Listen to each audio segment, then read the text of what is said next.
Today on Election Yard, we're updating the race for the US House. When we did our first edition of this video in the spring, there were still some primaries to be held and some questions about where the battlegrounds would all be. With 6 weeks until the election, the picture looks much clearer. You can see all 435 House predictions at electionyard.com. We're going to fly through the states shortly, but first, a look at what happened in the last election. The GOP won 222 seats and flipped the House, while the Democrats won 213. It was a weak midterm performance for the Republicans, flipping the chamber but falling well short of historical averages for an opposition midterm party. As of late September, the House is at 220 Republicans and 211 Democrats. 4 seats are vacant, 3 Democratic, 1 Republican, but all are safe seats. Since the 2022 election, the Democrats picked up a seat in New York, which we expect them to hold. So, assuming all seats were filled, you'd have 221 Republicans and 214 Democrats, meaning Democrats would only need a net gain of 4 to win back the House. That's not many at all, but it's not quite this simple for reasons we'll get into when we talk about New York and North Carolina. Current prediction as of today has 19 toss-ups and nobody hitting 218 seats just yet. As we get closer to November, the toss-ups will tick away one by one and eventually there won't be any. Toss-ups are reserved for races that are very much in the balance, and once we pick a side, it's not likely to shift back. We're ready to go, so let's soar through the states, starting with Alabama. As of now, there are 6 Republicans and 1 Democrat, but you can thank redistricting for a likely Democratic gain, as the process added an opportunity district for minority voters. That's the 2nd district, and the Democrat there is Shamari Figures. Everything else will remain the same, so expect Democrats to pick up a seat in Alabama.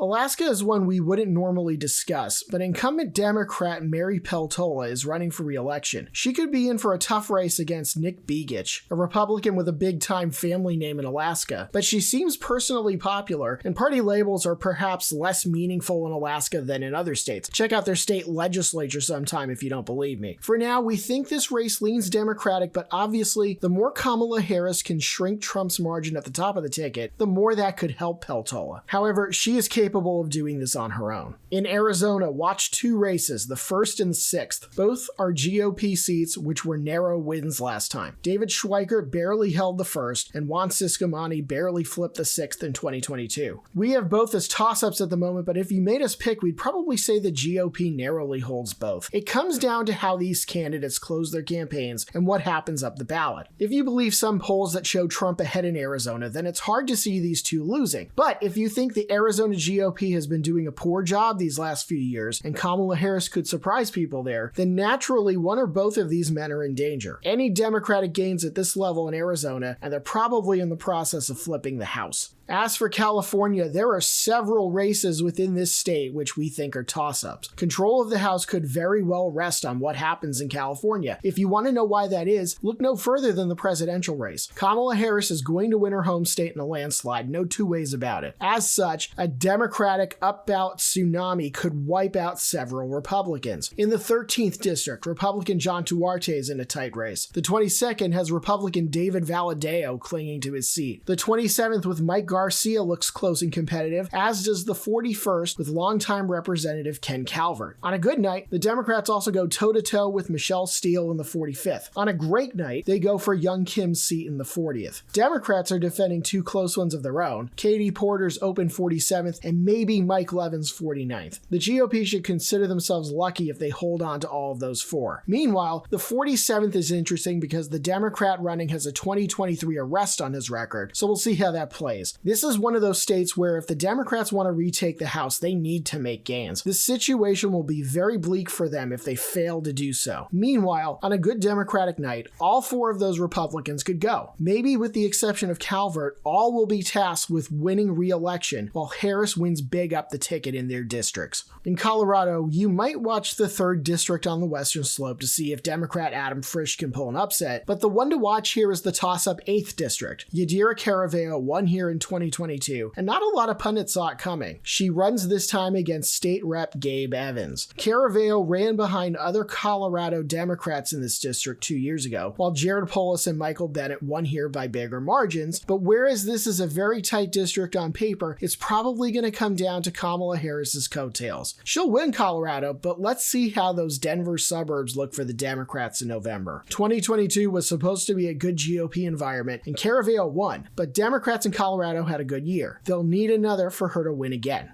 Thanks to gerrymandering, Florida has 28 districts and literally not a single one is competitive. We have to skip down to Illinois before we find a race worth mentioning, being the 17th held by Democrat Eric Sorensen. This whole Illinois map is gerrymandered to hell and this district looks like a left bracket, but Democrats still need to win it to keep their House dreams alive. As of now, we say this race leans Democratic, but it's the only one in the state worth your attention. You can also keep an eye on Indiana's 1st district, where Democrat Frank Mrvan is trying to get reelected. We have this as lean Democratic for now. This race matters because Indiana is one of the first states on election night to have their polls closed, and Republicans dreamed of picking this seat off in 2022. This was one of our first indications that the GOP in 2022 wasn't going to have the red wave they expected. Expect the Democrats to win it again, as this is definitely the second bluest seat in Indiana, but watch those margins. Mrvan won by 5, almost 6 last time. In Iowa, let's say there are 2 races to watch here, the 1st and the 3rd, both held by the GOP. The 1st is Marionette Miller Meeks, and the 3rd is Zach Nunn. We have the 1st lean GOP for now, having just shifted it from likely, and the 3rd is tilt Republican. Theoretically, at least the 3rd is in play, but not too sure I ultimately see Democrats winning anything here. The Democrats picking up a seat in Iowa would probably say some bad things as to the night the GOP is having nationally, and their House math doesn't include losing any seats in Iowa. We mentioned Louisiana because this is a state, like Alabama, that also just had court-ordered redrawing of the maps to create a minority opportunity district. The 6th district runs like a snake from Shreveport down to Baton Rouge and is much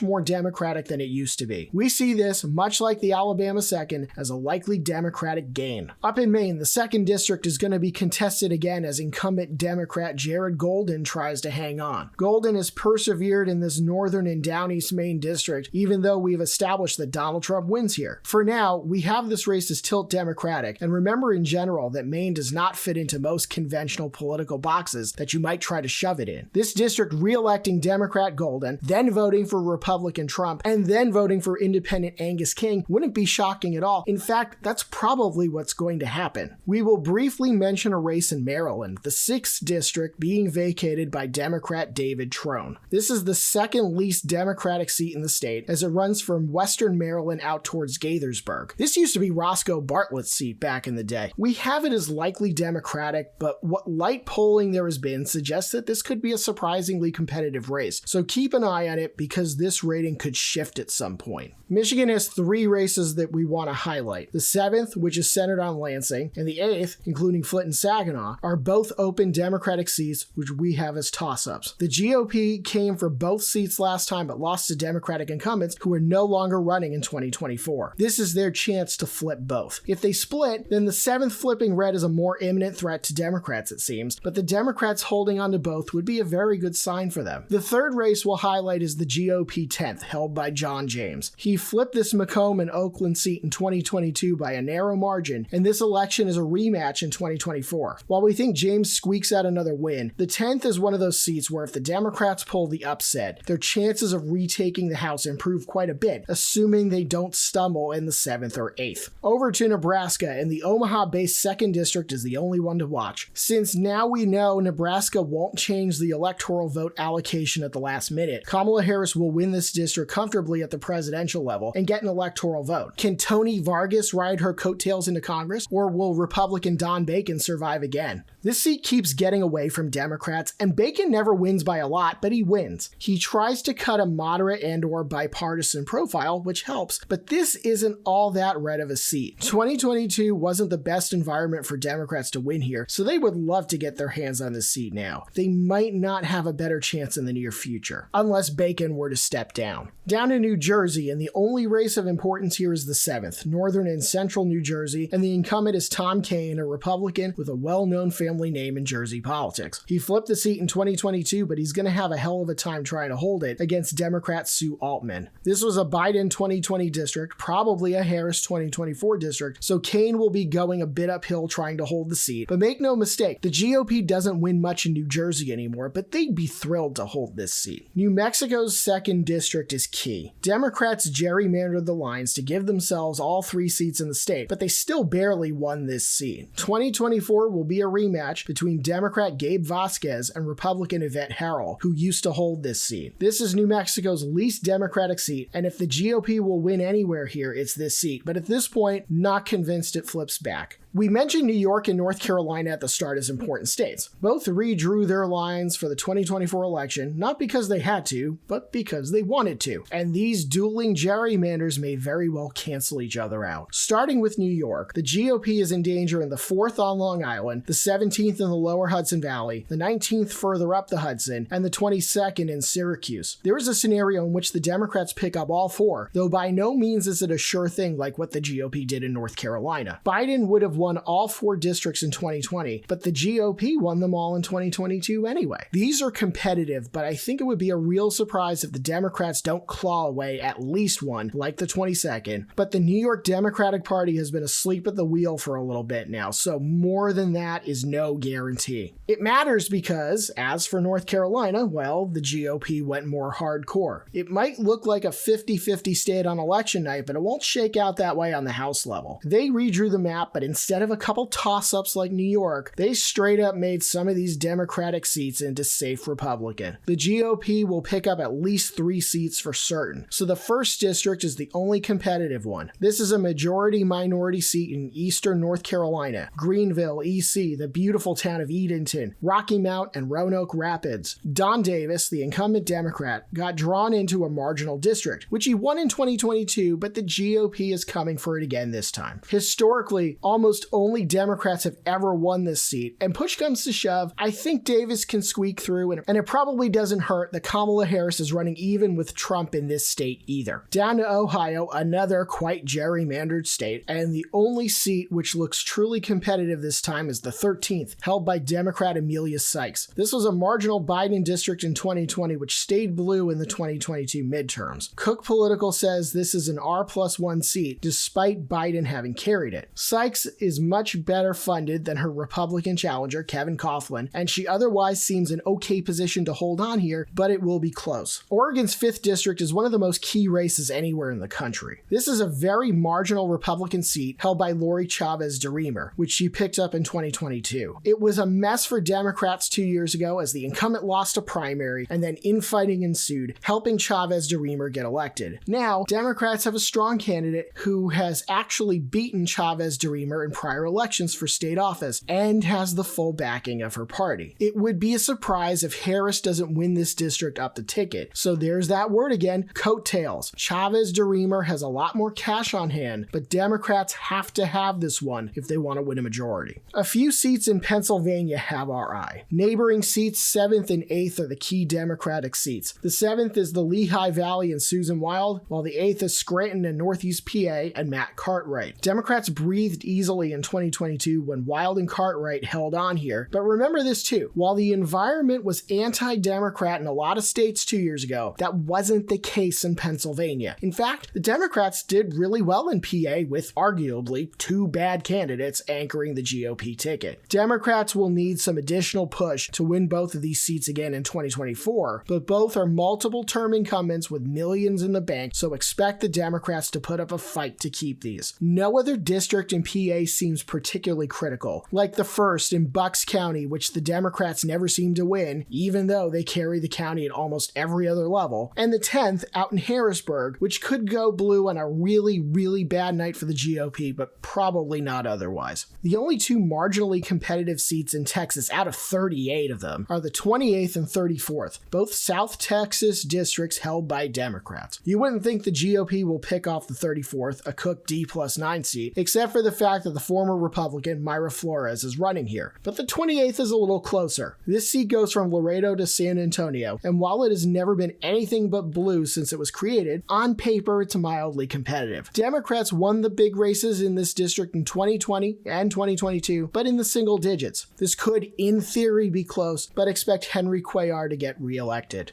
Virginia has two interesting races, the 2nd and the 7th. The 2nd is Hampton Roads, a very military populated area with two veterans running against each other, and the 7th is more in the direction of Northern Virginia, also with two veterans running against each other, but one of them, Democrat Eugene Vindman, was one of the whistleblowers on Trump's Ukraine scandal, which ended up in an impeachment. Republican Jen Kiggins might be a little ahead in the 2nd, though Democrat Missy Cotter Smazel has started an ad blitz. The 7th will be tougher for the GOP to win, but only by a little bit, though Vindman has a lot of money in the bank. Republicans thought they might flip the 7th in 2022 in addition to the 2nd, but they only flipped the 2nd. GOP internal polls have them competitive in the 7th, but not much in terms of reputable public polls. One would think it's Vindman's to lose. The last race we will highlight is Washington's 3rd district. This was a surprise Democratic gain in 2022 behind Marie Gluesenkamp Perez, a relatively unknown local politician and moderate who beat MAGA firebrand Joe Kent. 2024 will be a rematch between the two, and Trump, not Biden, won this district in 2020, so the headwinds might not be that helpful to Perez, even though you think of Washington as a blue state. Democrats will no doubt be thrilled if they are able to hold this, but take note that Perez had several million more in the bank than Kent as of the summer, so if the blitz hasn't started in the 3rd district yet, it will soon. Track the election predictions along with us at electionyard.com and be sure to follow us on social media for the latest.